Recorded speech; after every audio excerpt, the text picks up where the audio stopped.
Today we're going to talk about one single, really powerful idea that, believe it or not, connects some of the most complex things you can imagine. We're talking everything from a worm that can regrow its own head, all the way to a super-intelligent AI. It's this fundamental principle that seems to be popping up everywhere all at once. So let's kick things off with a puzzle. On the surface, these two things could not be more different, right? One is this amazing gooey piece of biological hardware that's been programmed over billions of years of evolution. The other, well, it's all silicon and logic, and it's one of the biggest challenges of our future. But what if I told you they're running on the same basic operating system? And here it is. This is the answer. Now, I know that sentence looks incredibly dense, almost like a different language. But trust me, that one idea is the key to this whole thing. It's basically saying that two processes that look completely different are actually just two sides of the same coin. Okay, let's dive in and unpack what that really means. Now, you might be thinking, okay, that's a clever phrase, but is it really a fundamental truth? Well, one of the best ways you know you're onto something deep is when brilliant people in totally separate fields all discover the same thing without talking to each other. And that is exactly what happened here. And this is so crucial. This wasn't some big conference where they all got together and shared notes. No, this was a pattern that was just emerging. It's like the universe was broadcasting a signal, and three different scientists, all tuned to completely different frequencies, cosmology, biology, and evolution, all picked it up. So check this out. This is where it gets really amazing. First, you have George Ellis. He's a cosmologist, looking at the universe through the lens of physics. He talks about how big structures create constraints. Think of them like physical walls that literally limit what smaller things can do. Then, in a completely different world, you have Michael Levin, a biologist. He's watching cells regrow a salamander's leg and sees them navigating towards a target shape, almost like they're being pulled downhill towards a valley. He calls that pull an attractor. And finally, you've got Sean B. Carroll in evolutionary biology, who sees how master genes regulate development from the top down. Walls, attractors, regulators. Do you see it? They're all describing the same idea, just with different words. And that brings us to the core concept here, duality. The big idea is that constraints, the things that are forbidden, and attractors, the place things are trying to go, aren't two different things. They are two different ways of looking at the exact same thing. It's like, are you looking at the front of a statue or the side of it? It's still the same statue. One view isn't more right than the other, they're just different perspectives. All right, to make this feel a little less, abstract, let's nail it down with two really powerful metaphors. We're going to call them the walls view and the valleys view. So here's how it breaks down. The static view, the walls perspective, is all about asking what's forbidden, what can't happen here. Think about the walls of a maze. A perfect example is a computer chip. The physical layout of the circuits literally forbids electrons from going down certain paths. That's the walls. But the dynamic view, the valleys perspective, asks a totally different question. Where is this thing going? Imagine a marble rolling down a hill into a valley. That's our regenerating worm.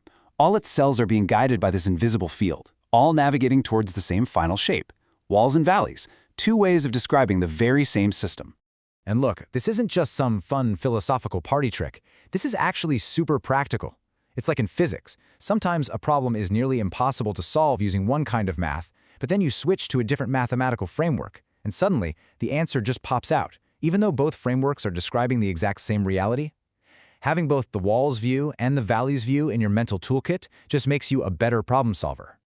Okay, so we've talked about the whole universe, we've talked about biology, but here's the pivot.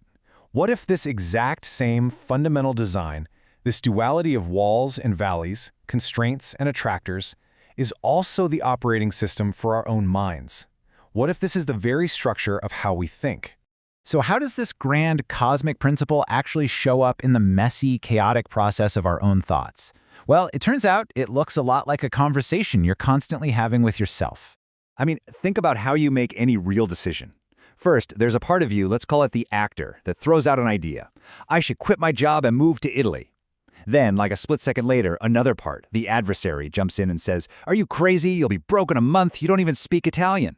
And then a third part, the auditor, steps in like a referee. It doesn't just pick a side. It looks at a deeper, long-term value system and asks, okay, hold on, what kind of life are we actually trying to build here? This actor, adversary, auditor loop is running in your head all the time. Here's the catch, though. Running that whole internal debate team takes a lot of energy. It's complicated. So to make life easier, we cheat. We take shortcuts. We tend to collapse different kinds of truth all into one, and when we do that, we lose something really, really important. Let's break this down, because it's a big deal. You can think of truth as having at least 3 different flavors. First, there's ontological truth. That's what is actually factually true about the world, period. Then there's emotivist truth. That's what matters to me, what feels significant to me personally. And third, there's functionalist truth, what just works, what gets the job done. The problem is when we get lazy and smush them together. We humans have a bad habit of collapsing what is true into what feels true. The AIs we're building right now, they collapse what matters into whatever works for the task. And some very logical people can fall into the trap of thinking that the only thing that's real is what works. Every time we do this, we're losing a dimension of reality. And this is where it all comes together.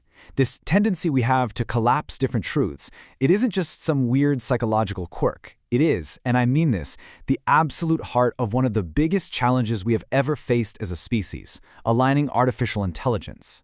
So here's the crucial point. The reason making AI safe is so hard is because the way we train them actually encourages this collapse. We give an AI a goal, a function, and we reward it for getting the job done. We train for what works. And in doing that, we risk the AI completely losing track of what's actually true, and more importantly, what truly matters to us as humans. The failure mode inside our own heads is the exact same failure mode we are currently building into our most powerful tools. So what on earth do we do about it? Well, this is where the hypothesis gets really interesting. The proposed solution isn't to try and build one single, perfect, monolithic AI that will never make a mistake.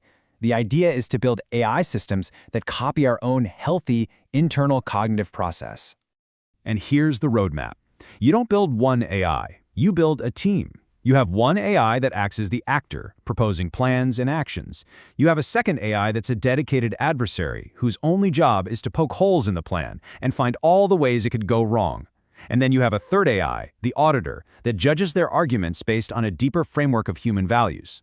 By setting them up like this, you force the system to keep those different kinds of truths separate. You build in this healthy tension that can spot failures that a single AI, which has collapsed everything into one big truth, would be completely blind to. Which leaves us with this one final, pretty profound question. The very design that we might need to build safe and beneficial AI, it looks an awful lot like the design of a well-functioning human mind. It makes you wonder, perhaps the greatest engineering challenge of our time is actually a journey of self-discovery.